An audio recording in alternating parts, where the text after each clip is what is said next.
modern war is cruel to any city. It has been cruel to Naples.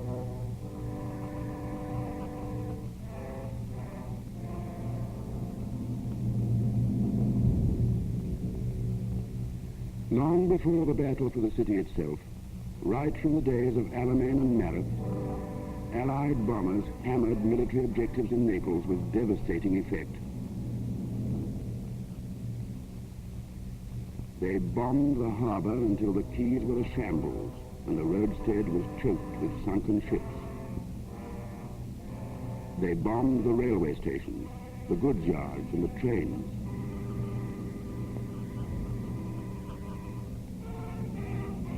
They bombed everything that enabled the enemy to carry on his war. From the beaches of Salerno, the Allies advanced on Naples. The Germans couldn't hold the city, so they did all they could to render it useless. Then they pulled out.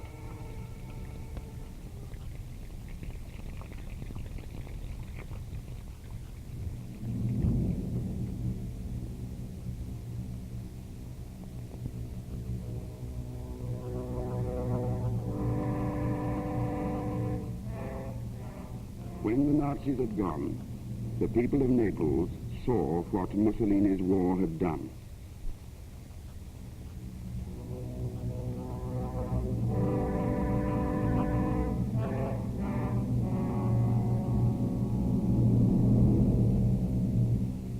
They were left with no power, no gas, no transport, no food, no water, and, all too often, no homes.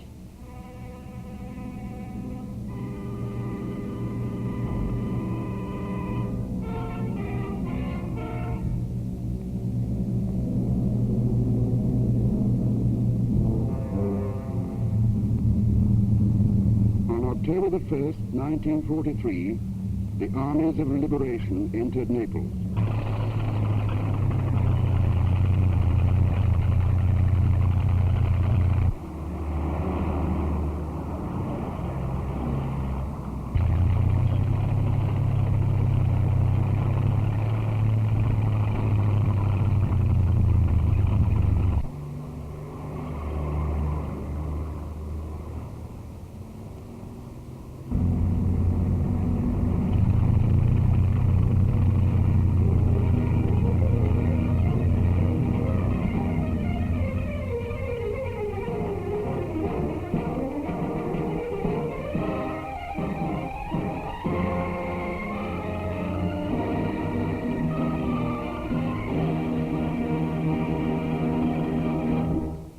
The Allied armies had freed their first big city in Europe. At once, 1 million people came under their care. They took stock and found chaos.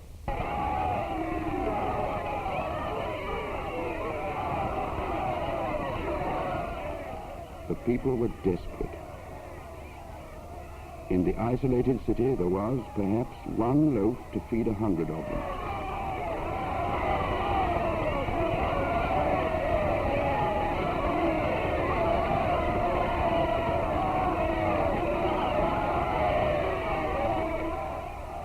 They fought for food and they fought for water. The German demolition squads had done their work only too well.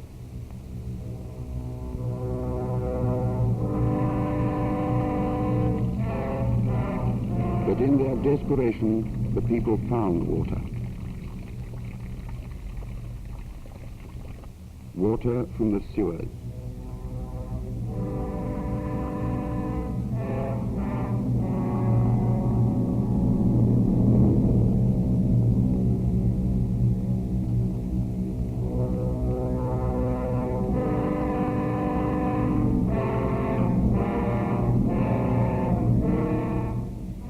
Naples faced a new enemy, disease.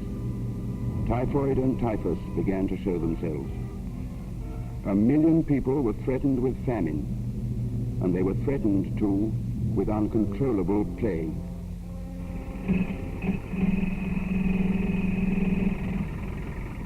The Allied soldiers battled in the ruins to restore the essential services, the power, the gas, the transport, and the water.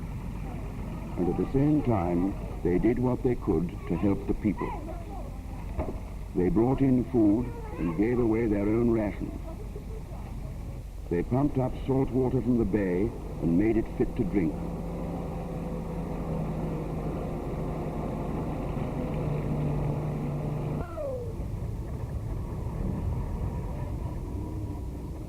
Everything for war and everything for Naples had to come by sea. At first, amphibian vehicles unloaded the ships anchored out in the bay. Meanwhile, troops were digging into the ruins ashore to clear the quays so that the ships could come alongside to unload. Every hour, new problems arose and had to be solved at once.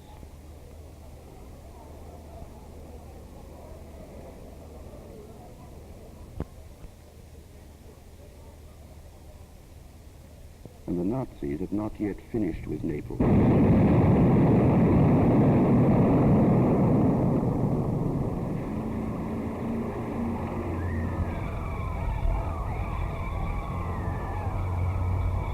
Their last blows at the city were struck with time bombs.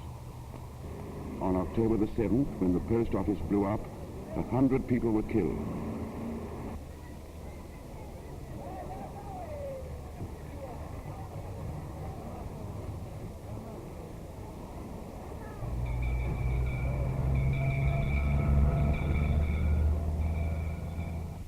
And so, when the Allied authorities were ready to turn on the power, they ordered the people out of the city.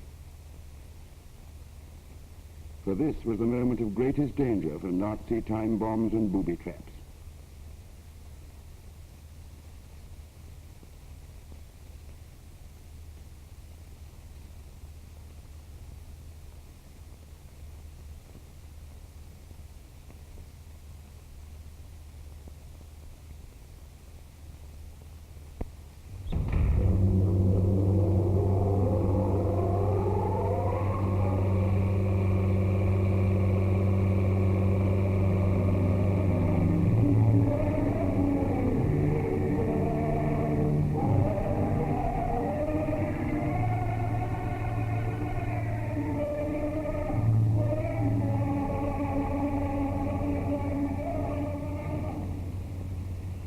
People, hearing that the city was safe, came back. The power, at least, was on. But there could be no pause for the Allies. Their task was twofold: to fight the war and to feed Naples. They could do neither without supplies. The port was working again, and supplies came flooding in. Food and munitions were arriving. Now the Allies and the Italians could concentrate on reconstruction.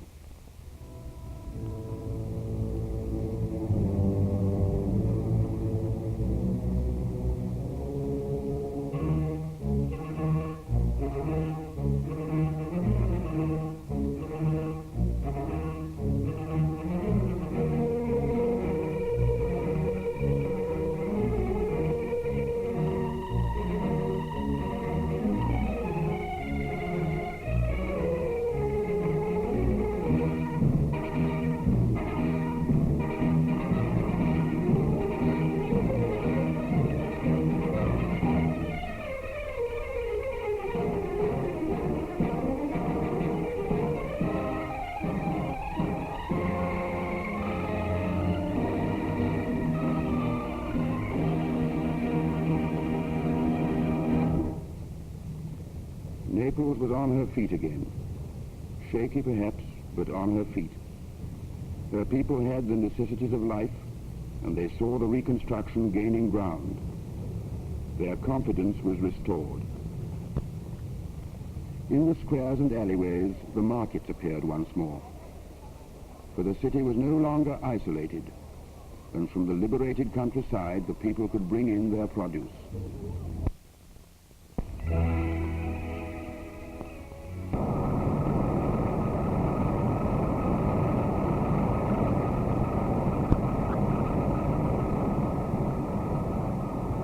After a generation of fascism, the people of Naples are real citizens once more. Over the washtubs, women say what they like without fear of the secret police. In the cafes, men say what they like without fear of the concentration camp. Since the Allies took over the city, many barriers have been broken down. Many gates have been unlocked. Naples is a city once more, but her reconstruction has only just begun. And she is just one of the war-torn cities of the world. When the fighting is over, new battles begin. Battles against starvation, disease, greed, and want. Battles for a decent world. We of the United Nations and the peoples that we liberate must fight those battles together. For Naples, this is only the beginning. For all of us, it is only the beginning.